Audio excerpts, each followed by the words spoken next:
दर्शक बंधु आज हूँ जुलाई मास 30 तारीख बुधवार। चलतु नजर पकेबा आज दिन किसी गुरुत्वपूर्ण खबर उपरे। ता पूर्व जदि आपण माने आम वीडियो को लाइक करना देन गोटे लाइक कर दियंतु। चैनल को प्रथम थर देखुतिले सब्सक्राइब निहाती भाबरे करंतु। आउ आपण माने को जिल्ला रो देखुचंदी कमेंट करी निहाती भाबरे जणांतु। तबे चलतु नजर पकेबा आज प्रथम खबर उपरे। सरकार नेले बड़ निष्पत्ति।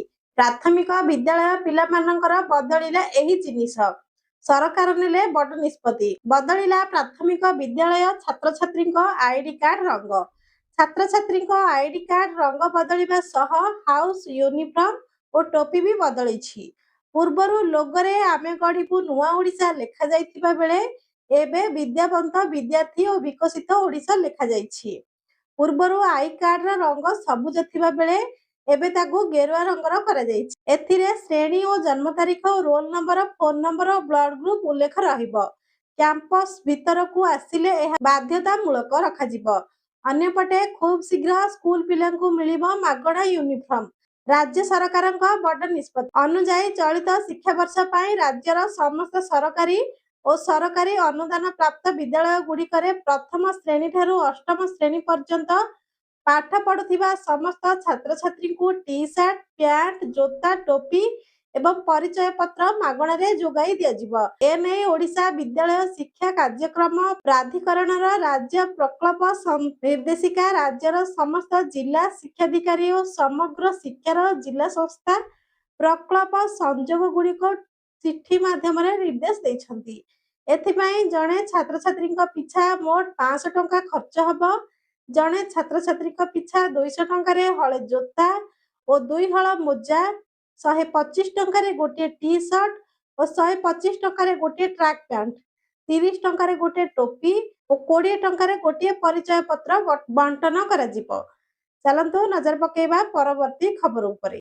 यूपीआई पेमेंट को नहीं खुशी खबर एणिकी देबा को पड़िबनी पैसा। जदि आपण शॉपिंग एवं कारोबार पाई गूगल पे फोन पे किंवा पेमेंट वाली यूपीआई व्यवहार करती तेबे आपणक पाई एक खुशी खबर रही। सरकार स्पष्ट कहिसंती जे यूपीआई पेमेंट उपरे कौनसी जीएसटी लागिबो नाही।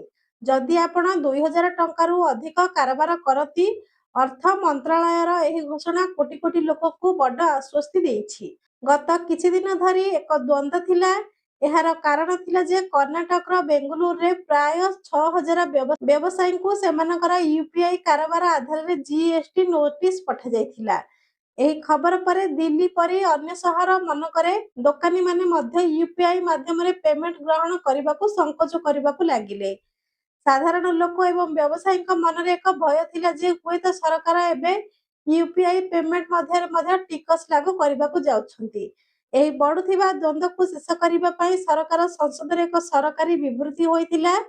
22 जुलाई रे अर्थ राष्ट्र मंत्री पंकज चौधरी राज्यसभा रे कहिथिले जे यूपीआई कारोबार उपरे जीएसटी लागू करिवार सरकार को कौनसी उद्देश्य नाही। से एहा मध्य स्पष्ट करिथिले जे जीएसटी परिषद मध्य एपरि कौनसी सुपारिश करि नाही। एहार अर्थ एही मामला संपूर्ण भाबरे एक गुजब थिला। एबे चिंता करिवार किछि नुह। एवं आज बंद रहिबो 4 घंटा श्रीमंदिर। संध्या 6 टारू राति 10 टा सर्वसाधारण दर्शन बंद। बुधवार श्रावण शुक्ल षष्ठी तिथि श्री विग्रह मानक बनक लागी नीति अनुष्ठित हेबो।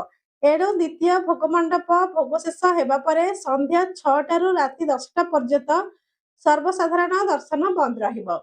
अपराह्नरु संध्या समय रे विग्रह मानक बनक नीति लागि होई थाए। एहा द्वारा श्री विग्रहक श्री अंगरे श्री बुद्धि घटी थाए। बनक लागी परे महास्नान पूजा बढ़ी पुनः आरंभ हेबो।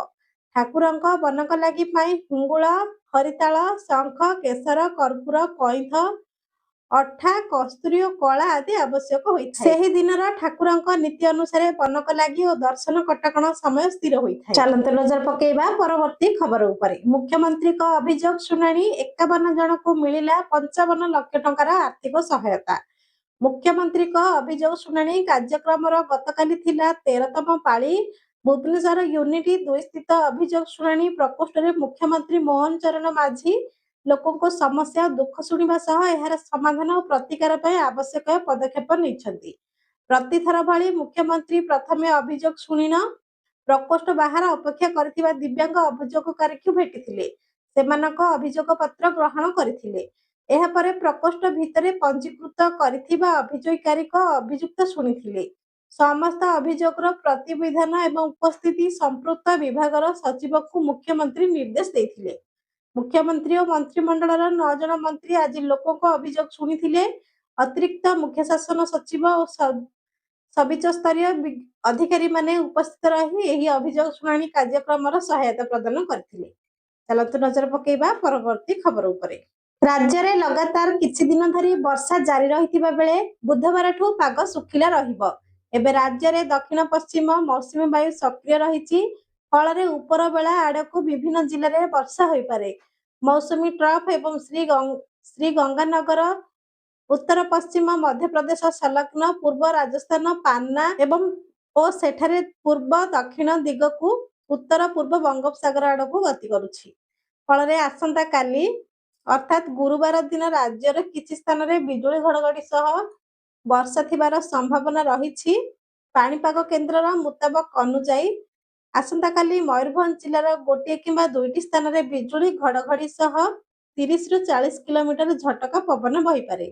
ଏଥିସହ ପ୍ରବଳ ବର୍ଷାର ବି ସମ୍ଭାବନା ରହିଛି। ସେହିପରି ସୁନ୍ଦରଗଡ଼, ଝାରସୁଗୁଡ଼ା, ବରଗଡ଼, ସମ୍ବଲପୁର, ଦେବଗଡ଼, ଅନୁଗୁଳ, ଢେଙ୍କାନାଳ, କେନ୍ଦୁଝର, ବାଲେଶ୍ୱର, ଭଦ୍ରକ, ଯାଜପୁର, କେନ୍ଦ୍ରାପଡ଼ା, କଟକ, ଜଗତସିଂହପୁର, ପୁରୀ, ଖୋର୍ଦ୍ଧା, ନୟାଗଡ଼, ଗଞ୍ଜାମ ଓ ଗଜପତି ଜିଲ୍ଲାରେ ଗୋଟିଏ କିମ୍ବା ଦୁଇଟି ସ୍ଥାନରେ ବଜ୍ରପାତ ସହ ବର୍ଷାର ସମ୍ଭାବନା ନେଇ ୟେଲୋ ୱାର୍ଣ୍ଣିଂ ଜାରି ହୋଇଛି। ଏହାପରେ ରାଜ୍ୟର ପାଗ ଶୁଖିଲା ରହିବ।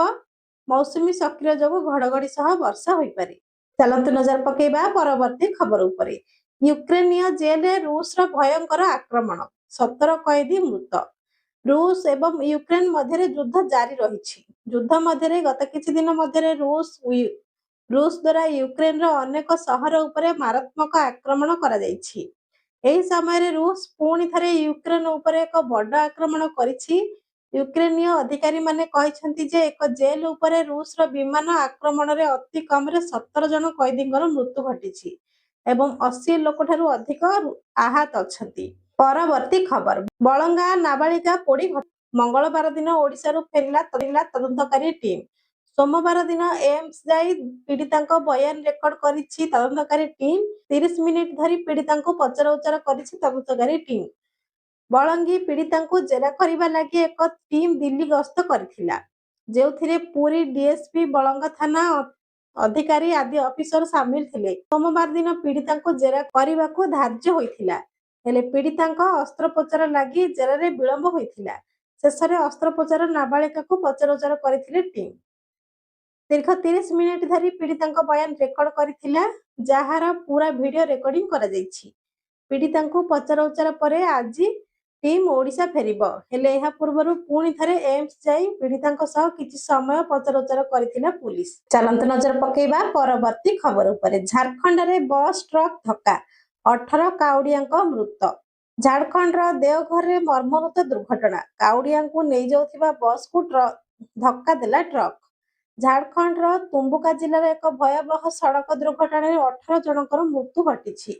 ଏକ ବସ୍ ଯେଉଁଥିରେ କାଉଡ଼ିଆମାନେ ଯାତ୍ରା କରୁଥିଲେ, ଏକ ଟ୍ରକ୍ ସହ ମୁହାଁମୁହିଁ ଧକ୍କା ହେବା ଫଳରେ ଏହି ଦୁର୍ଘଟଣା ଘଟିଛି। ଘଟଣାଟି ଡୁମୁକା ଜିଲ୍ଲାର ଜାତୀୟ ରାଜପଥରେ ଘଟିଥିବା ଜଣାପଡ଼ିଛି।